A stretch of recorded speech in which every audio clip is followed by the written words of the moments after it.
दोस्तों, भारत में ही नहीं बल्कि पूरी दुनिया में ब्रह्मचर्य का सबसे बड़ा प्रतीक हनुमान जी को ही माना जाता है। और आपने लोगों को यह कहते हुए सुना होगा कि मैं तो हनुमान जी की तरह ही आजीवन ब्रह्मचारी रहूंगा, कभी भी शादी विवाह नहीं करूंगा, मुझे शादी करने में कोई इंटरेस्ट नहीं है, मैं तो हनुमान जी का भक्त हूँ, मैं हनुमान जी की तरह ही बनकर रहूंगा। अब बहुत सारे लोगों के मुंह से ऐसी बातों को सुन करके इनके लिए कुछ समय के लिए रिस्पेक्ट तो बढ़ जाता है, लेकिन आपको यह बात पता होना चाहिए कि इनमें से 90% लोग ऐसे होते हैं जो सिर्फ अपने मुंह से बोलते हैं कि हनुमान जी की तरह ही जीवन जीना चाहते हैं, लेकिन हनुमान जी का एक भी गुण उस बंदे के अंदर नहीं पाया जाता है। ऐसे लोगों को वास्तविक ब्रह्मचर्य का मतलब ही नहीं पता होता है। इन्हें यह पता नहीं होता है कि ब्रह्मचर्य कहते किसे हैं। उनके मन में बस किसी ने बैठा दिया है कि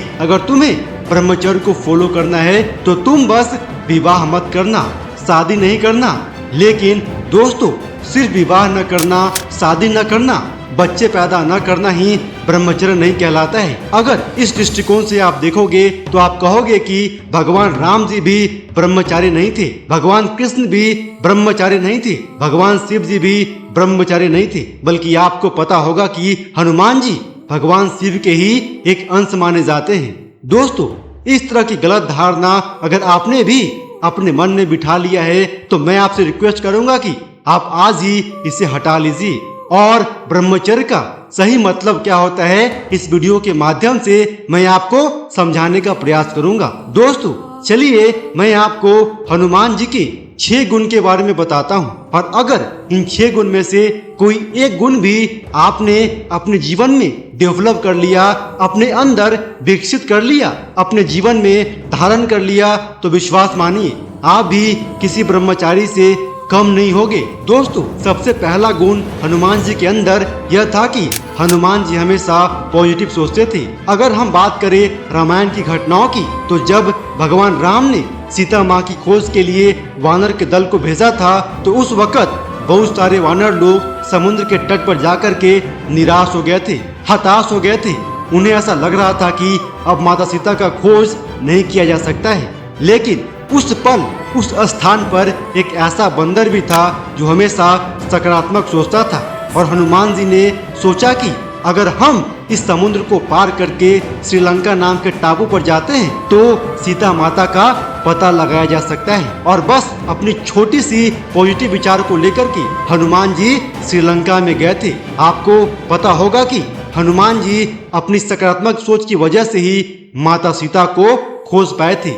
यानी कहने का मतलब यह है कि अगर आप अपने जीवन में सकारात्मक सोचोगे, सकारात्मक रहने का प्रयास करोगे, तो अगर आपके जीवन में परिस्थितियां खराब भी होगी ना, नेगेटिव भी होगी ना, तो विश्वास मानिए धीरे धीरे करके वह नेगेटिव माहौल भी पॉजिटिव बनता हुआ चला जाएगा और आप सफलता की ओर बढ़ते हुए चले जाओगे। इसीलिए अपने जीवन में पॉजिटिव रहना, सकारात्मक रहना कितना ज्यादा आवश्यक है, इस बात को आप समझ गए होंगे। तो सबसे पहला गुण तो आप अपने अंदर यह डेवलप कीजिए कि आपको हमेशा सकारात्मक सोचना है, सकारात्मक करना है, कभी भी नेगेटिव नहीं सोचना है, और तभी आप सच्चे हनुमान जी के भक्त कहलाओगे और सच में आप ब्रह्मचारी बनने की तरफ अपना पहला कदम को बढ़ाओगे। अब दूसरा गुण हनुमान जी के अंदर यह था कि ग्रेट सेंस ऑफ ह्यूमर। दोस्तों, आपको तो यह बात पता होगा कि हनुमान जी जैसा दूत आज तक दुनिया में पैदा नहीं हुआ है। हनुमान जी को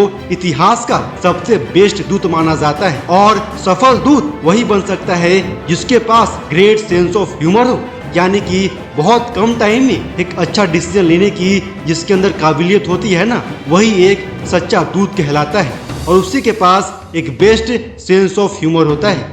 बहुत सारे लोग अपने जीवन की छोटी छोटी समस्याओं से परेशान हो जाते हैं। उन्हें ऐसा लगता है कि वह छोटी सी समस्या ही उनके जीवन का अंत कर देगा। स्टूडेंट्स अपनी किसी एक एग्जाम में फेल हो जाता है तो ऐसा सोचता है कि अब वह जिंदगी के एग्जाम में ही फेल हो गया है। दोस्तों, इसे हम गुड सेंस ऑफ ह्यूमर नहीं कर सकते हैं। आपका सेंस ऑफ ह्यूमर अच्छा तभी बनेगा जब आप अपनी छोटी मोटी समस्याओं से परेशान नहीं होगे, बल्कि बहुत कम टाइम में ही एक सटीक और अच्छा डिसीजन लेना सीख जाओगे। अब तीसरा गुण हनुमान जी का यह था कि हनुमान जी शक्तिशाली थे। दोस्तों, आपको अपने जीवन के किसी भी लक्ष्य को हासिल करने के लिए आपको हर तरह से शक्तिशाली बनना ही पड़ता है।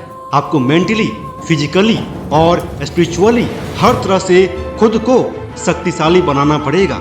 अगर आप किसी भी तरह से कमजोर रहोगे तो आपका हारने का चांस काफी बढ़ जाता है और आप कभी भी जीवन में सफल नहीं बन सकते हो। आप ही बताओ कि अगर हनुमान जी शक्तिशाली न होते तो क्या वे समुद्र पार कर पाते? क्या हनुमान जी श्रीलंका में जाकर के पूरी श्रीलंका को आग लगाकर वापस आ पाते? क्या हनुमान जी रातों रात हिमालय से संजीवनी बूटी को लेकर आते? नहीं मेरे दोस्त, यह तभी संभव हो पाया जब हनुमान जी शक्तिशाली थे, ताकतवर थे। इसीलिए अगर आप भी हनुमान जी की तरह ही शक्तिशाली बनना चाहते हो तो आपको भी ब्रह्मचर्य को फॉलो करना पड़ेगा। हनुमान जी अपने जीवन में इतना शक्तिशाली इसलिए बन पाए क्योंकि वे दिल से ब्रह्मचर्य को फॉलो करते थे। साथ में भगवान राम जी के सच्चे भक्त भी थे। अब चौथा गुण हनुमान जी के अंदर यह था कि हनुमान जी डिवोशनल थे।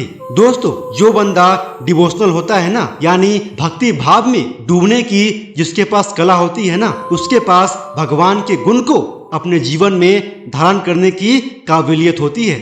ऐसा बंदा दिल का बिल्कुल साफ होता है। हनुमान जी भी कुछ ऐसे ही थे, यानी वे दिल के बिल्कुल साफ थे और सच्चे दिल से भगवान राम से प्यार करते थे। और भगवान से सच्चा प्यार करने का परिणाम आपको तो पता ही होगा कि भगवान राम जी हनुमान जी को सबसे अधिक प्रेम करते थे। और आज जितना ज्यादा मंदिर भगवान राम का नहीं है, उससे भी कई गुना ज्यादा मंदिर हनुमान जी का है। और यही सबसे बड़ी निशानी है कि भगवान राम हनुमान जी को कितना प्रेम करते हैं। तो दोस्तों, अगर आपको भी भगवान का प्यार चाहिए तो आपको भी दिल से भगवान से प्रेम करना चाहिए। और सबसे पहले तो आप इस धरती के भगवान से प्रेम करना सीखिए। और इस धरती के भगवान और कोई नहीं बल्कि आपके माँ बाप ही हैं, जिन्होंने आपको इस धरती पर जन्म दिया है। तो सबसे पहला सच्चा प्रेम तो आपको उन माँ बाप से कीजिए और कसम खाइए कि आप जिंदगी में कभी भी उन्हें किसी भी तरह से परेशान नहीं करेंगे, धोखा नहीं देंगे। इसके साथ साथ आपको परमात्मा जिन्होंने इस पूरी सृष्टि को रचा है उनकी भी आराधना करनी चाहिए, उनकी भी पूजा करनी चाहिए। तो इस तरह से आपके अंदर भी हनुमान जी की तरह ही काबिलियत और क्षमताएं पैदा हो जाएगी। अब पांचवा गुण हनुमान जी के अंदर एक बड़ा ही खास गुण था और उस गुण का नाम है पेशेंस, यानी धैर्य। दोस्तों, यह जो पेशेंस रखने का गुण होता है ना, किसी भी इंसान को जीत हासिल करवा देता है। और हनुमान जी के अंदर यह धैर्य का गुण कूट कूट कर भरा हुआ था। इसका बेहतरीन एग्जाम्पल यह है कि हनुमान जी चाहते तो सीता माता को लंका से खुद ही लेकर भगवान राम जी के पास आ सकते थे, लेकिन उन्होंने धैर्य रखा, पेशेंस रखा और परिणाम स्वरूप यह हुआ कि भगवान राम के हाथों दुनिया के बड़े बड़े राक्षसों का विनाश हो गया और धर्म का स्थापना हुआ और अधर्म का हार हुआ। दोस्तों, आप भी अपने जीवन में जरूर धैर्य को डेवलप करने का प्रयास कीजिए। और अगर आप ब्रह्मचर्य के रूल्स को फॉलो कीजिएगा तो विश्वास मानिए पेशेंस रखने के गुण आपके अंदर भी डेवलप हो जाएगा। अब सबसे आखिरी गुण हनुमान जी के अंदर यह था कि हीरो कैरेक्टर, यानी कि हनुमान जी के अंदर नेतृत्व करने की काबिलियत थी। दोस्तों, यह भी एक बहुत ही खास गुण होता है। अगर आपके पास एक ग्रुप को एक साथ लेकर आगे बढ़ने की काबिलियत है ना, तब आप किसी भी बड़े से बड़े आंदोलन को आप सफल कर सकते हो, आप राजा बन सकते हो। साथ में आप कई लोगों की मस्तिष्क में अच्छे विचार डाल करके उनके जीवन को भी अच्छा बना सकते हो। और दोस्तों, ब्रह्मचारियों के अंदर यह गुण तो होता ही है। तो दोस्तों, आशा करता हूँ कि हनुमान जी के सारे 6 गुण आपको समझ में आ गया होगा और आप भी इन 6 में से किसी एक गुण को जरूर अपने जीवन में डेवलप करने का प्रयास कीजिएगा। और जैसा कि मैंने इस वीडियो के शुरुआत में ही यह बताया था कि हनुमान जी को मानना एक अलग बात है और हनुमान जी के गुणों को अपने जीवन में फॉलो करना एक अलग बात है। इसीलिए अगर आप सच्चे दिल से चाहते हो कि आप भी हनुमान जी के सच्चे भक्त बनो और हनुमान जी की तरह ही ब्रह्मचारी बनना चाहते हो, तो आपको फालतू की बातों पर ध्यान नहीं देना चाहिए, बल्कि आप इस बात पर ध्यान दीजिए कि हनुमान जी के कितने गुण आपके अंदर है।